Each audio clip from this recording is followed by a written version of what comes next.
தனுஷ் ராசி நேர்ஸ். ஸோ இந்த தனுஷ்க்கு வந்து செல்வம் சேரணும்னா அந்த நேர்கள் என்ன பண்ணணும்? தனுசு ராசி நண்பர்களுக்கு சனிக்கிழமை ரொம்ப வந்ததாக இருக்கும். ஓகே. எல்லா அஸ்ட்ராலஜிலும் என்ன இப்படி சொல்லிட்டாரேன்னு பார்ப்பாங்க. ஏன்னா தனுசுக்கு வியாழன் அதிபதி. ஓகே. சனிக்கிழமை நல்லா இருக்கும்னு சொல்லியிருக்கேன். ஏன்னா 2ஆம் இடம் சனிக்கிழமை உகந்ததாக இருந்துட்டு இருக்கும். ஓகே. இவங்களுக்கு என்ன மாற்றிக்கணும் ஃபஸ்ட்டு? தனுசு ராசி நண்பர்கள் சில பேர் புலம்புவா, பார்த்துருக்கலாம். ஃபோன் எடுத்தால் 1 மணி நேரம் பேசுவா. முதல்ல நெகட்டிவிட்டியை வாங்கவும் கூடாது, நெகட்டிவிட்டியை கொடுக்கவும் கூடாது. எல்லா விஷயத்தையும் எலாபரேட்டாக பேசக்கூடாது. அப்படி சுருக்கி பேசினா ரத்தின சுருக்கமாக ரேபிட் ஃபயர் மாதிரி பேசிட்டாங்கன்னா சூப்பராக இருக்கும். தனுசு ராசி நண்பர்களுக்கு பார்த்துட்டிங்க அப்படின்னு சொன்னால் காவல் தெய்வ வழிபாடு ரொம்ப உகந்தது. அதே மாதிரி ஐயப்ப சுவாமி வழிபாடு ரொம்ப உகந்தது. அதே போன்று பார்த்துட்டேன் அப்படின்னு சொன்னால் பைரவர் வழிபாடு ரொம்ப உகந்ததாக இருந்துட்டு இருக்கும். குலதெய்வ வழிபாடு ரொம்ப சிறப்பு. தனுசு ராசி அன்பர்களுக்கு உகந்த தினமே சனிக்கிழமை தான். சனி கீர்த்தின்னு சொல்லுவாள்.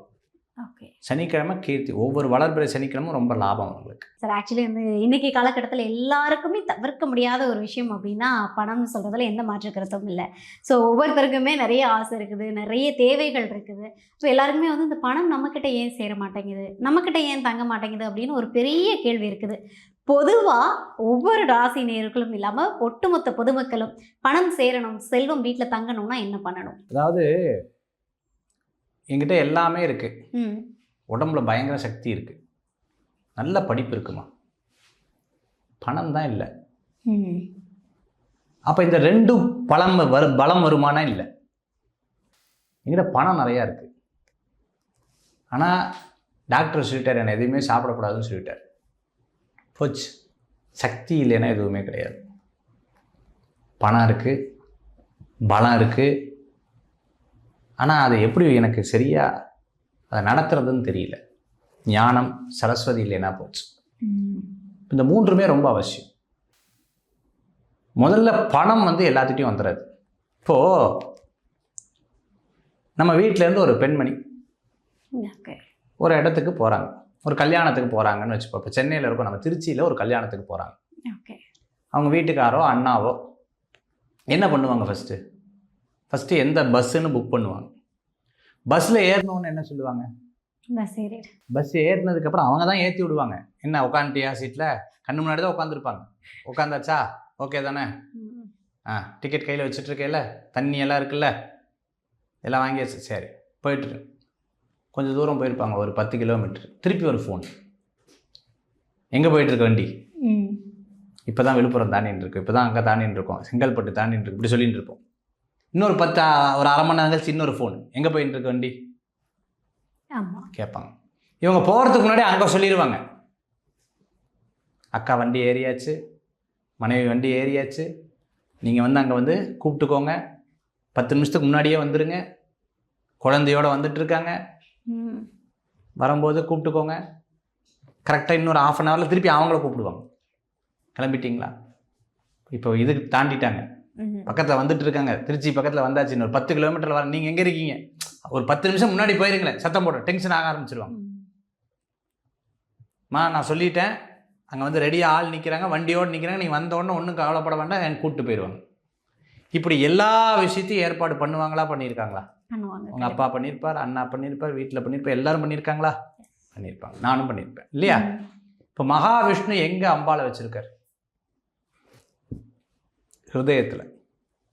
அந்த இதயத்தில் இருக்கிற அம்பாள் வந்து ஒரு வீட்டுக்கு போயிட்டு வரா, ஒரு வீட்டில் போய் தங்க போகிறா, ஒரு வீட்டில் போய் அவளுக்கு செல்வத்தை தரப்போறான்னா இங்கேருந்து போகிறதுக்குள்ளே எத்தனை தடவை அவர் யோசிச்சிருப்பாருன்னு பாருங்கள். நீ போனோமா வேண்டாமான்னு அவர் யோசிப்பாரா?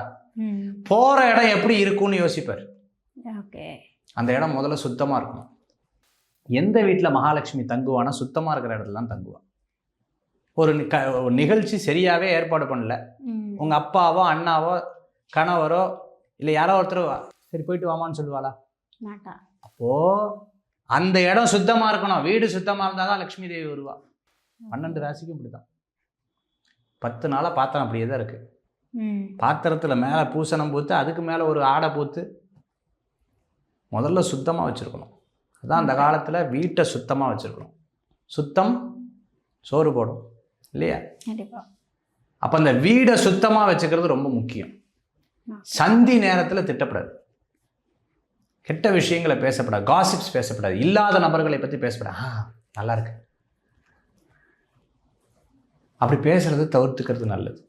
அப்போ லக்ஷ்மி வரமாட்டா. காசிப்ஸ் பேசவே கூடாது வீட்டில்.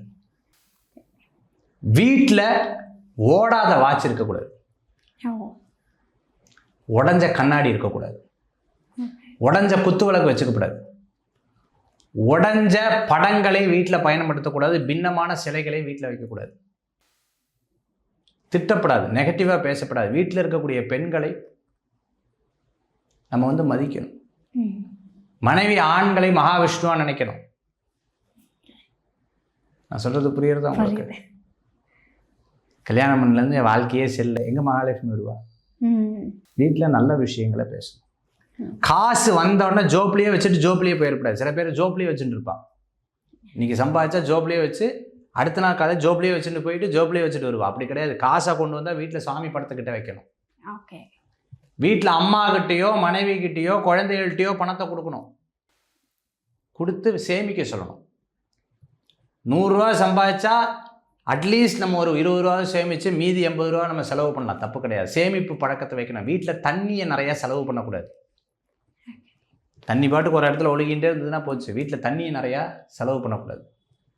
வீட்டுக்கு நடுவில் சீமாரை போடக்கூடாது. சந்தி வேலையில் பார்த்துட்டேன்னா வாசலில் உட்காரக்கூடாது. தலகாணி மேலே உட்காரக்கூடாது. காலையில் குளிச்சுட்டு வந்தோம்னா திருப்பி அதே பெட்டில் யூஸ் பண்ணிகிட்டே இருக்கக்கூடாது. பாசிட்டிவான வேர்ட்ஸ் வீட்டில் பேசணும்.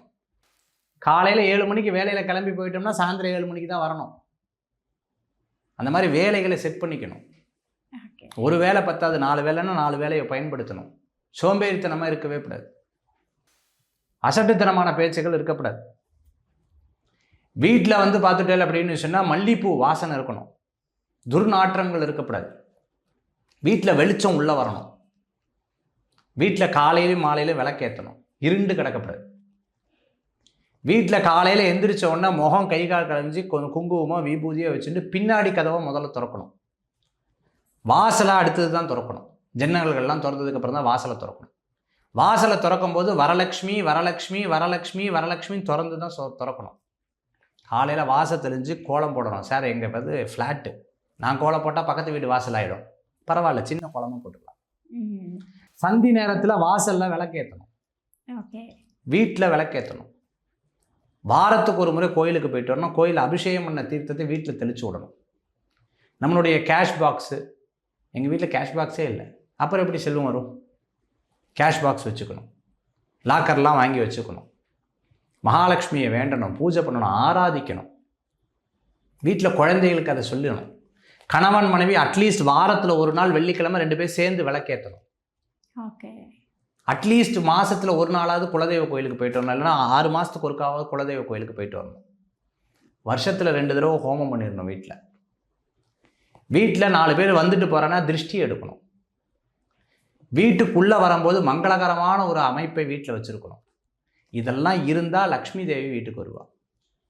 லக்ஷ்மி வந்து நிலைப்பா நிற்பா. அது பெருமாள் அனுகிரகம் பண்ணுவார். சரி போயிட்டு வாங்க. இதெல்லாம் இல்லாமல் நம்ம பண்ணினோம்னா அவள் பெருமாள் அனுமதிக்க மாட்டார். உங்கள் வீட்டில் அப்பாவோ அண்ணாவோ கணவரோ நீ இதை பண்ணாதேன்னு சொன்னால் பண்ணுவேலா? பெருமாள் வேண்டான்னா எப்படி பண்ணுவேன்? அப்போது நம்ம வீட்டில் லக்ஷ்மி வந்து அது அஷ்டலக்ஷ்மியாக மாறணும்னா இத்தனை விஷயத்தை நம்ம கடைப்பிடிச்சோம்னா லக்ஷ்மி தேவி அஷ்டலக்ஷ்மியாக மாறும்.